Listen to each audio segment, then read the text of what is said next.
ರಾಜಕೀಯ ಜೀವನವನ್ನು ಸ್ಮರಿಸ್ತಾ ಇದ್ದೀರಿ.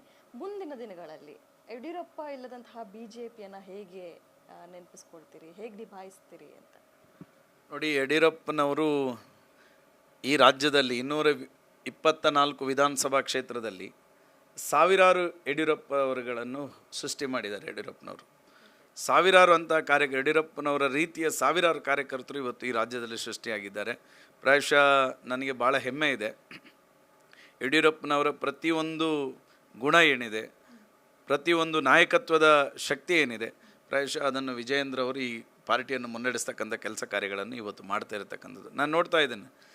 ಇವತ್ತು ಕರಾವಳಿ ಕರ್ನಾಟಕದಲ್ಲಿ ಯಡಿಯೂರಪ್ಪನವರ ಬಗ್ಗೆ ಬಹಳ ಅತೀವವಾಗಿರ್ತಕ್ಕಂಥ ಪ್ರೀತಿಯನ್ನು, ನಮ್ಮ ಜಿಲ್ಲೆಯಲ್ಲಿ ಅಷ್ಟು ಸುಲಭವಾಗಿ ಯಾವ ನಾಯಕರನ್ನು ಅಷ್ಟು ಸುಲಭವಾಗಿ ಒಪ್ಪಿಕೊಳ್ಳುವಂಥ ಜಯಮಾನದವ ನಮ್ಮ ಜಿಲ್ಲೆಯವರಲ್ಲ.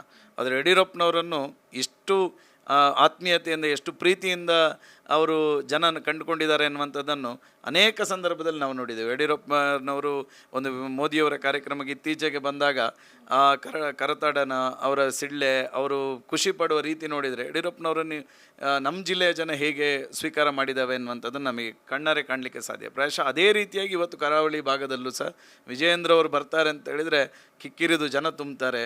ಜನ ಇವತ್ತು ಅವರನ್ನು ಪ್ರೀತಿ ಮಾಡಲಿಕ್ಕೆ, ನಾವು ಅವರನ್ನು ಸೆಲ್ಫಿ ತಗೊಳ್ಳಿಕ್ಕೆ, ಅವ್ರ ಜೊತೆ ಮಾತಾಡಿಸ್ಲಿಕ್ಕೆ, ಈ ರೀತಿ ಬಹಳ ಪ್ರೀತಿ ಮಾಡ್ತಕ್ಕಂಥ ಒಂದು ನಾಯಕತ್ವ ನಮ್ಮ ವಿಜಯೇಂದ್ರ ಅವ್ರ ಹತ್ರ